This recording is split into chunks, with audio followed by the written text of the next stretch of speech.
কাঠগোলাপের মায়ায় বিদ্যা সিনহা মিম। ঢালিউডের জনপ্রিয় অভিনেত্রী বিদ্যা সিনহা মিম বরাবরই তার অভিনয় দিয়ে দর্শকদের মনে জায়গা করে নিয়েছেন। তবে আবার অভিনয় নয়, সামাজিক যোগাযোগ মাধ্যমে তার একগুচ্ছ ছবি নিয়ে নেটিজেনদের মাঝে চলছে আলোচনা। ছুটির মেজাজে মিম এখন অবস্থান করছেন প্রকৃতির অপার সৌন্দর্যের লীলাভূমি মালদ্বীপে। সেখানকার নীল জলরাশি আর শান্ত পরিবেশের মাঝে কাটানো কিছু মুহূর্ত মিম শেয়ার করেছেন তার ভক্ত অনুরাগীদের সঙ্গে।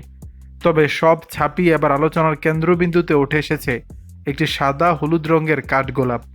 শেয়ার করা ছবিতে দেখা যায় সমুদ্র ঘেরা একটি কটেজের সামনে দাঁড়িয়ে আছেন এই লাক্স সুন্দরী। কানে গোজা কাঠগোলাপ আর পরনে কালো ও অফ হোয়াইট রঙের নজরকাড়া স্লিভলেস লং ড্রেস। তার মোহময়ী চাহনি আর মিষ্টি হাসির মিশেলে ছবিগুলো যেন জীবন্ত হয়ে উঠছে।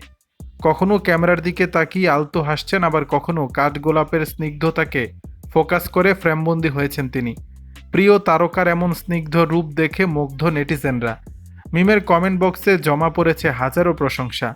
একজন অনুরাগী মন্তব্য করেছেন, একসাথে যেন ফুটেছে দুটি ফুল। আরেকজন লিখেছেন, কাঠগোলাপের চেয়েও আপনাকে বেশি সুন্দর লাগছে দেখতে। প্রসঙ্গত 2007 সালে লাক্স চ্যানেল আই সুপারস্টার প্রতিযোগিতায় বিজয়ী হয়ে বিনোদন জগতে প্রবেশ করেন বিদ্যা সিনহা মিম। দর্শক, ছবিতে কেমন লাগছে মিমকে জানাবেন নিচের কমেন্ট বক্সে।